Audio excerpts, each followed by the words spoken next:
करने की स्थिति तो कोई नहीं है। मेरे अंदर इतना भी जज्बा नहीं है। मैं सुन रहा था, हम सब लोग हैं।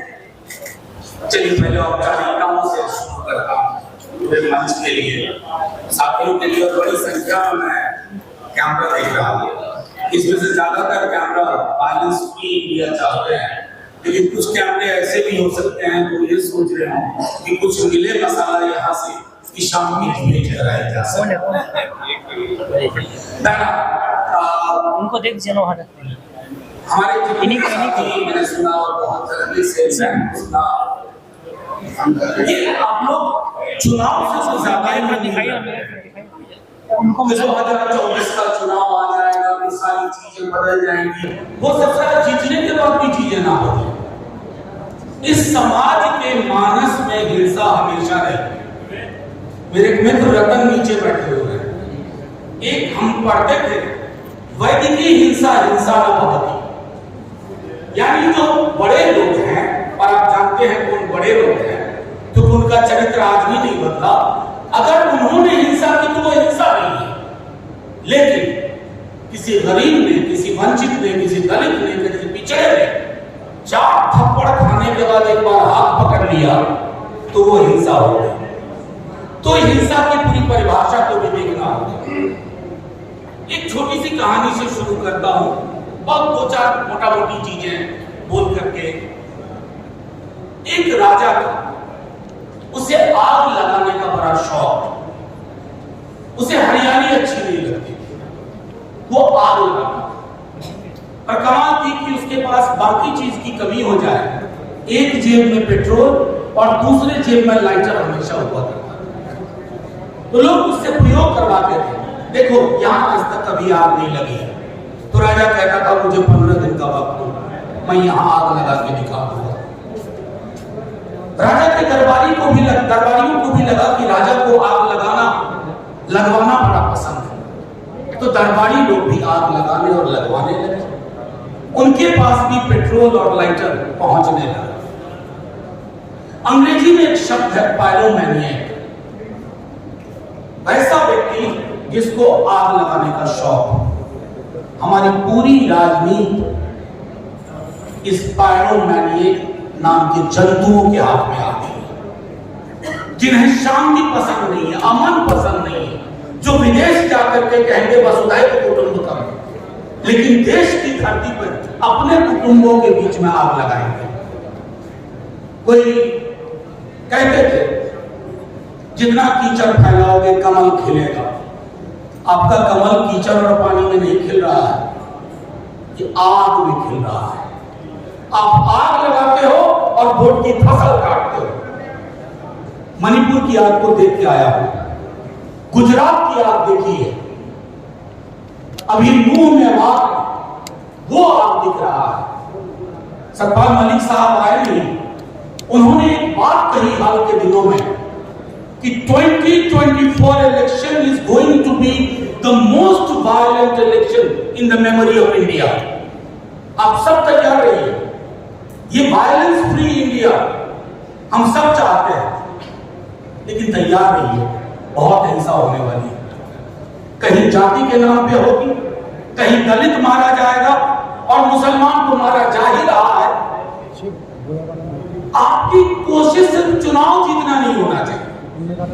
अब क्या करेंगे, एक पार्टी है, उस पर थोड़ा भरोसा होता है, वो भी वैसे दिखने लगती है।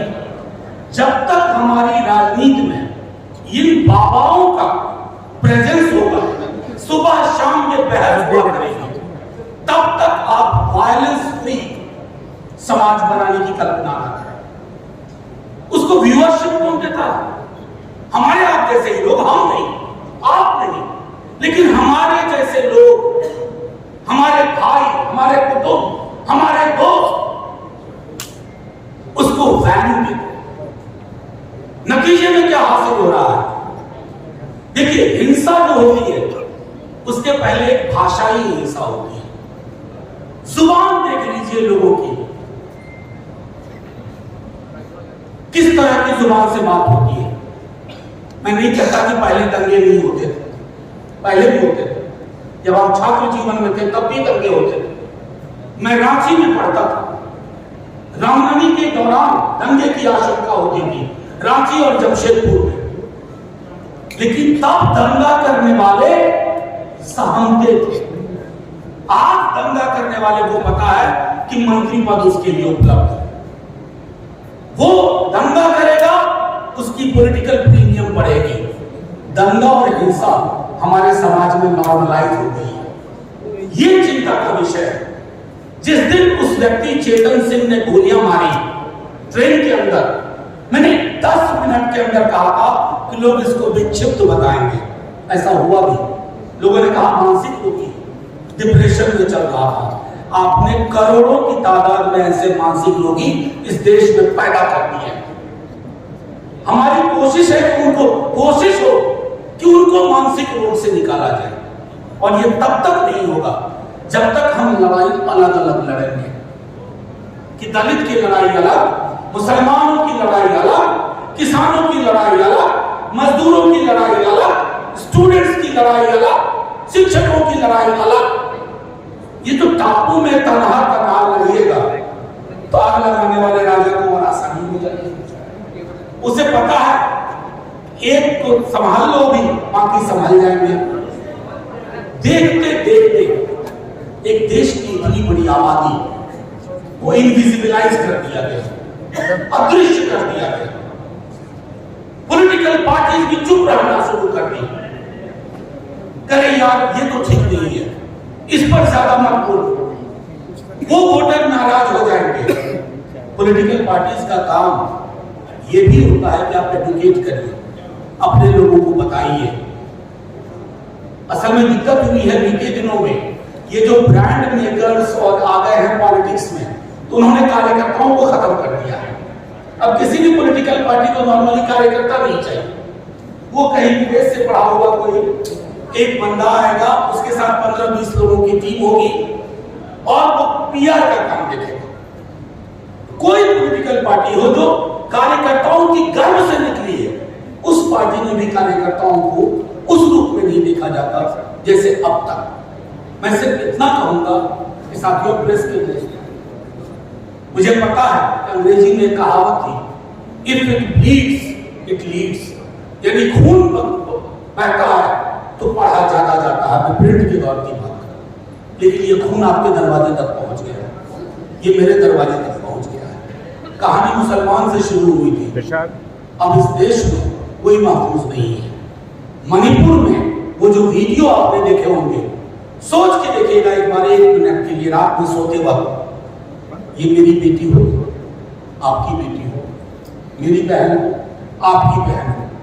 हिंसा के लिए जब तक आप पराया दृष्टिकोण अपनाएंगे, हम पराया दृष्टिकोण अपनाएंगे कि ये मणिपुर में हो रहा है, ये मेवात में हो रहा है, ये फलाना 1000 साल तक हम पर रूल किए, इसलिए अगर हम बदला ले रहे हैं तो ये सही है। अभी पीछे दिनों बड़े बड़े लोगों को न जाने क्या होता जा रहा है। भाई ने कहा ही, बहन ने बोला संविधान। अब कोई आप सोचते होंगे कि पीएम ने अपने को डिसोसिएट कर लिया कि मेरा आधिकारिक इनका बयान नहीं है। माफ कीजिएगा, ये बड़े उस्ताद लोग हैं, ये इतने उस्ताद हैं कि ठहरे हुए पानी में कंकड़ मारते हैं। अब देखते हैं लहर कितनी हुई। आज विवेक देब्रॉय ने कहा है, पहले आनंद जी ने कहा था, यकीन मानिए 6 महीने के अंदर 3-4 और लोग बोलेंगे तब ये संविधान पुराना हो गया है। जैसे हम नया फर्नीचर खरीदते हैं नए घर के लिए, तो ये जो नया भारत है उसके लिए नया फर्नीचर यानी नया संविधान। उस संविधान नया वाले से होगा क्या? उसमें प्रस्तावना की जगह सेंगोल हो, और जैसे ही प्रस्तावना की जगह सेंगोल हुआ, हमारी सारी लड़ाइयों की संभावना है खत्म। अब मैं आखिरी टिप्पणी करके, मैंने उनके साथ काम भी किया है, बड़े नेता है, बहुत हमेशा मंत्री ही रहे, गुलाम नबी आजाद साहब। अब उन्होंने कहा कि सारे मुसलमान हैं कश्मीर में या फलाना जगह, वो सब है।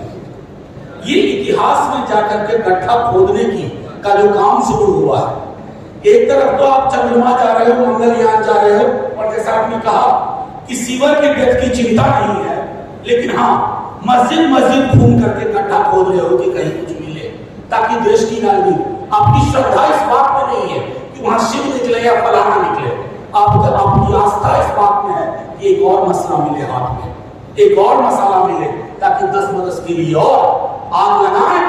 पेट्रोल रेगुलेटर है ही। तो मैंने सिर्फ इतना आग्रह किया, और हम उस धारा के लोग हैं। पृथ्वी पे धर्म पहले नहीं आया, भगवान नहीं आया, इंसान आया। इंसान को धर्म में और भगवान में बांटने का काम किसी इंसान ने किया। इसलिए ये कहानी शुरू करोगे, हम ये भी पूछ लेंगे इस देश के तमाम बौद्ध स्तूप कहां गायब हो गए, कौन खा गया उनको? जमीन निकल गई या आसमान खा गया?